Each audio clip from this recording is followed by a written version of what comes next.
Solve करेंगे question number 37। Question number 37 कह रहा है कि 2 men and 5 boys can finish a piece of work in 4 days while 3 men and 6 boys can finish it in 3 days. Find the time taken by 1 man alone to finish the work and that of by 1 boy alone to finish the work. एक boy है और एक man है, ठीक है। तो लिखेंगे late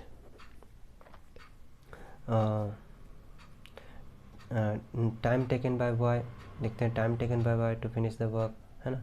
x days लिखते हैं, तो 1 डेज के लिए लिखा हुआ एलोन के लिए, ठीक है।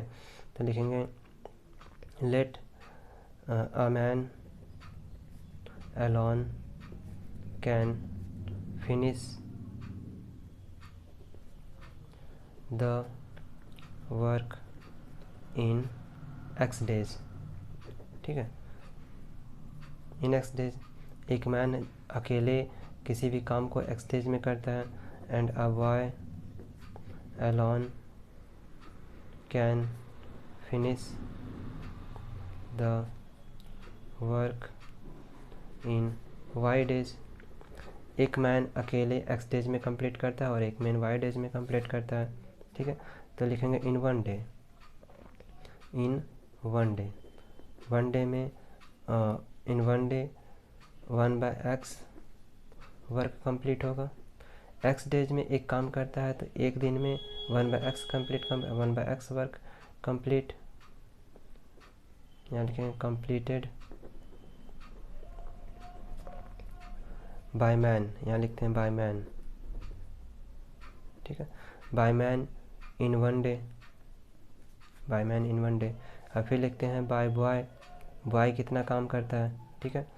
तो बाय बॉयज, एक boy, by boys in 1 day, 1 day कितना कंप्लीट करेगा, 1/y वर्क कंप्लीट करेगा, 1/y वर्क कंप्लीटेड, ठीक है। एक मैन एक दिन में, यदि बोल रहा है कि अकेले कितना दिन में काम करेगा, तो लिखा मान लेते हैं कि अकेले वो x दिन में काम करेगा और एक बार अकेले y डेज में कंप्लीट करेगा, ठीक है। और उसके बाद लिखा हुआ है कि बाय मैन 1 डे, है ना। जो मैन है वो उसके द्वारा 1 डे में कितना बाय कंप्लीट करेगा, 1/x वर्क, और बाय यहाँ पे लिख दे by 1 man and by 1 boy, by 1 boy 1 day 1/y work complete होगा, ठीक है। एक मैन के द्वारा एक दिन में 1/x का वर्क कंप्लीट होगा और एक बॉय के द्वारा एक दिन में 1/y का वर्क कंप्लीट होगा, ठीक है। तो अकॉर्डिंग टू क्वेश्चन बोल रहा है कि एक दिन में एक मैन एक दिन में 1/x का वर्क कंप्लीट करता है, तो 2 मैन कितना करेगा, 2/x। पहला क्वेश्चन बोल रहा है कि 2 आदमी है तो 2/x वर्क कंप्लीट करेगा, और 5 बॉय है तो 5/y वर्क कंप्लीट करेगा, और वो दोनों वर्क कितने दिन में कंप्लीट करता है, 4 डे में। तो एक दिन में कितना करेगा, 1/4, ठीक है। यानी 2 मैन है और 5 बॉय है, तो 2 मैन और 5 में 2 मैन 2/x वर्क करेगा, 5 मैन 5/y वर्क करेगा। एक दिन में 1/x वर्क करता है तो 2 दिन में एक मैन 1/x कंप्लीट करता है तो 2 मैन 2/x कंप्लीट करेगा। 1/y वर्क कंप्लीट करता है तो 5 बॉय 5/y वर्क कंप्लीट करेगा। जो कि वो 4 डेज में कंप्लीट करता है तो 1 डे में कितना कंप्लीट करेगा, 1/4। अब इसको हम एलसीएम ले लेंगे, xy हो जाएगा, ये 2y हो जाएगा प्लस 5x हो जाएगा प्लस 1/4 हो जाएगा, ऐसा हो जाएगा। इसको क्रॉस मल्टीप्लाई कर देते हैं, ये 4 को इधर मल्टीप्लाई कर देते हैं, xy को इधर मल्टीप्लाई कर देते हैं, तो 2y प्लस 5x, और इस 4 को इधर मल्टीप्लाई कर देते हैं, इधर xy कर देते हैं, तो 8y प्लस 20x बराबर xy, ऐसा कर लेते हैं। इसको नंबर 1 मान लेते हैं। नेक्स्ट कंडीशन में बोल रहा है कि 6 बॉय, 3 मैन और 6 बॉय 3 दिन में कंप्लीट करता है, 3 मैन 3/x कंप्लीट करेगा, और 6 बॉय 6/y का वर्क कंप्लीट करेगा, और उसको लगते हैं 3 दिन, यानी कि 1/3 वर्क हो जाएगा। जो भी डेज रहेगा उसको उल्टा करके लिख देना है इस कंडीशन में। जब 4 डेज लग रहे थे तो 1/4 कर दिए, 3 डेज लग रहे थे 1/3 कर दिए। अब यहाँ पे एलसीएम लेना, xy हो गया, ये 3y हो जाएगा, ये 6x हो जाएगा इक्वल टू 1/3। इसको क्रॉस मल्टीप्लाई कर देंगे, तो क्रॉस मल्टीप्लाई कर देंगे तो कितना हो जाएगा, 3 से मल्टीप्लाई करेंगे तो 3y इंटू 6x हो जाएगा। 3 इंटू 3y प्लस 6x बराबर xy। ये 9y प्लस 6 3 18x बराबर xy, इसको 2 मान लेना है। ठीक है, तो ऊपर वाला में आया था 8y प्लस 20x, तो लिखेंगे फ्रॉम 1 and 2, फ्रॉम 1 and 2। तो पहले अरेंज करके लिखा हुआ है कि 8y प्लस 20x, तो 20x को हम पहले लिख लेते हैं, तो 20x प्लस 8y बराबर xy, और इसमें 18x पहले लिख लेते हैं, 9y को बाद में लिख लेते हैं, इक्वल टू xy। किसी एक टर्म को बराबर करना है, तो यहाँ 8 और 9 इन दोनों टर्म को बराबर कर देते हैं, यहाँ 9 से मल्टीप्लाई कर देते हैं, यहाँ 8 से मल्टीप्लाई कर देते हैं। 9 से 20 को मल्टीप्लाई करेंगे तो 180x हो जाएगा, 9 से इसको मल्टीप्लाई करें 72y हो जाएगा, और इसको 9 से मल्टीप्लाई करें 9xy हो जाएगा। 18 से 8 को मल्टीप्लाई करेंगे तो कितना हो जाएगा, 144, और ये 72y, और ये हो जाएगा 8xy। सबका साइन चेंज, ये दोनों कैंसिल।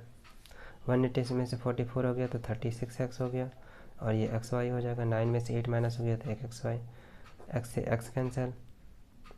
180x में से 144x बचा तो 30x से 36x बचा। 9xy में से 8xy चला गया तो 1xy बचा, और x से x कैंसिल, तो y बराबर कितना आ गया, 36। अब लिखेंगे फ्रॉम 3, 1 और 2 माने थे तो फ्रॉम 1 लिखेंगे, फ्रॉम 1 कितना है 20x प्लस 8y बराबर xy। तो जहाँ जहाँ y है वहाँ पे 36 रख देंगे, तो 20x plus 8 into 36 equal to x into 36। ये 20x, इसको मल्टीप्लाई कर देंगे 8 × 40, ये 48 का 8, 4 कैरी, 8 3 24, 24 और 2 4 28, ये 36x हो जाएगा। 20x को उधर कर देना, इसको इधर रहने देना है। 288 को इधर ही रहने देते हैं, 36x और इधर 20x को उधर कर देते हैं, ये 20x हो जाएगा। ये 288 और 36 में से 20x माइनस कर देंगे तो 16x हो जाएगा। अब इसको 16 को डिवाइड में लेकर के चले जाते हैं, तो x बराबर कितना हो जाएगा, 288/16। इसको डिवाइड कर देंगे, 16 1 जा 16, बच जाएगा 8 और 4 12, 16 8 जा 128, तो x का वैल्यू आ गया 118, है ना। तो देयरफॉर वन मैन कैन, यहाँ पे लिखेंगे वन मैन है ना, one man can alone complete a work, one man can alone finish the work in 18 days। और सिंपली लिखेंगे one boy can alone finish the work इन, कितना आया था y का वैल्यू, जो भी y का वैल्यू आया था उसको लिख देंगे, है ना, 36 days। ठीक है, तो वन मैन 18 days में कंप्लीट करेगा, वन बॉय 36 days में कंप्लीट करेगा। ठीक है, ये नेक्स्ट क्वेश्चन हम लोग देख लेते हैं। Next question number 38। Question number 38 में कह रहा है the length of a room, उसमें the length of a room exceeds the breadth by 3 metre if the length is increased by 3 and breadth is increased by 2 metre, the area remains the same, find the length and the breadth of the room. Length और breadth room का क्या होगा, तो लिखते हैं late length equal to x, जो भी metre रहेगा तो वो मीटर लिखेंगे, और x metre, and breadth equal to y metre according to question. First question में कह रहा है कि जो लेंथ है वो ब्रेथ से, जो लेंथ है the length of a room exceeds the breadth by 3 metre. ठीक है, तो जो लेंथ है वो ब्रेथ से ज़्यादा है ना, लेंथ जो है वो ब्रेथ से ज़्यादा है, यानी कि जो हम लोग बराबर करने के लिए हम लोग क्या करेंगे, ये लेंथ है और ये ब्रेथ है, ये लेंथ है ये ब्रेथ है ना। तो लेंथ जो है वो ब्रेथ से ज़्यादा है, जो लेंथ है वो ब्रेथ से ज़्यादा है। तो लेंथ ज़्यादा है तो बराबर करने के लिए हमको इधर 3 ऐड करना पड़ेगा, ये ब्रेथ हो जाएगा। पहला क्वेश्चन में बोला जो लेंथ है वो ब्रेथ से 3 ज़्यादा है, तो इक्वल करने के लिए 3 इधर करना पड़ेगा, तो x माइनस वाई बराबर 3 हो जाएगा। y को इधर कर देंगे माइनस में, इसको नंबर 1 मान लिए। बोला लेंथ ज़्यादा है 3 और y कम है, तो ये ज़्यादा होगा ना, तो जो कम है उसके साथ 3 ऐड करेंगे तो बराबर हो जाएगा। y को इधर कर देंगे तो x माइनस वाई बराबर 3। नेक्स्ट कंडीशन में बोल रहा है कि यदि हम लेंथ को 3 इंक्रीज कर देते हैं और ब्रेथ को 2 डिक्रीज कर देते हैं तो एरिया सेम रहता है, ठीक है, जो भी एरिया है वो सेम रहता है, ठीक है। तो इस कंडीशन में लिखेंगे, यहाँ पे लिखेंगे कि we know that area equal to क्या होता है, area of room, area equal to क्या होता है, लेंथ इंटू ब्रेथ, और लेंथ को x माने हैं, ब्रेथ को y माने हैं, ठीक है। तो एरिया क्या हो जाएगा, XY हो जाएगा, ये फर्स्ट कंडीशन में। फिर बोल रहा है कि यदि उसका जो लेंथ को 3 इंक्रीज कर देते हैं और ब्रेथ को 2 इंक्रीज कर देते हैं, 2 डिक्रीज कर देते हैं, तो भी एरिया सेम रहता है, यानी कि एरिया XY हो जाएगा और ये XY एरिया हो गया। अकॉर्डिंग टू क्वेश्चन बोल रहा है कि जो एरिया है वो सेम रहेगा जब हम इसमें लेंथ में 3 इंक्रीज कर देते हैं और ब्रेथ में 6 डिक्रीज कर देते हैं, 2 डिक्रीज कर देते हैं। तो लेंथ में 3 इंक्रीज कर दिए, ब्रेथ में 2 डिक्रीज कर दिए, तो फिर से एरिया सेम ही रहेगा, यानी this into this equal to area हो जाएगा, length into breadth equal to area होता है, ये कंडीशन हो गया। एरिया का वैल्यू लेंथ इंटू ब्रेथ होता है, तो लेंथ इंटू ब्रेथ यानी कि x इंटू वाई हो जाएगा, यानी कि ये ओरिजिनल एरिया हो गया। और इसमें कंडीशन चेंज किए, x में 3 इंक्रीज कर दिए, लेंथ में 3 इंक्रीज कर दिए, ब्रेथ में 2 डिक्रीज कर दिए, तो length into breadth equal to area same रहेगा। तो ये XY हो गया, इसको मल्टीप्लाई कर देंगे तो ये XY हो जाएगा, -2x हो जाएगा, +3y हो जाएगा और -6 हो जाएगा, ऐसा हो गया, ठीक है। अब इन तीनों टर्म को हम इधर कर देते हैं, -6 को इधर रहने देते हैं, या तो ये XY है, ये -XY हो जाएगा, +2x हो जाएगा, -3y हो जाएगा और ये -6 हो जाएगा, इक्वल टू -6। XY से XY कैंसिल, ये 2x - 3y बराबर -6। फ्रॉम 1 and 2 इक्वेशन सॉल्व कर देंगे। First equation x minus y बराबर 3 और सेकेंड इक्वेशन 2x - 3y बराबर -6।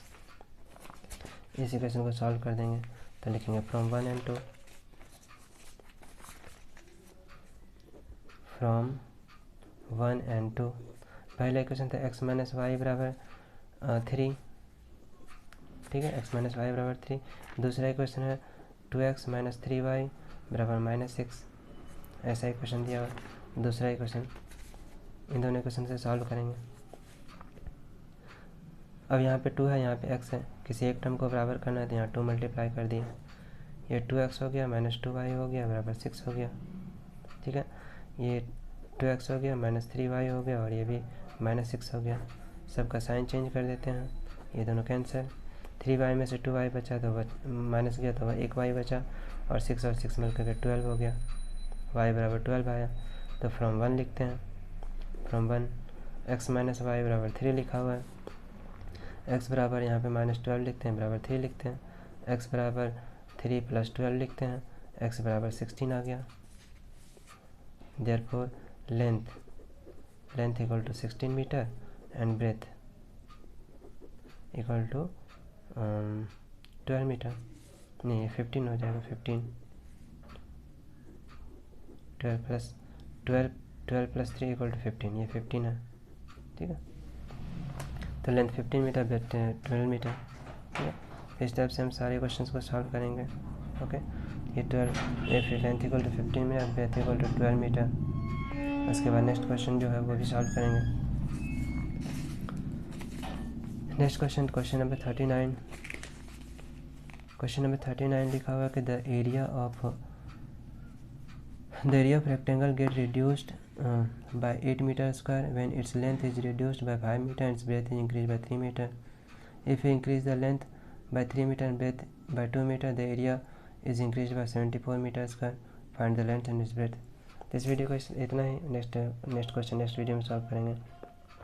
वीडियोज़ को लाइक करो, शेयर करो एंड अपने मेरे चैनल को सब्सक्राइब जरूर करो। Thanks for watching.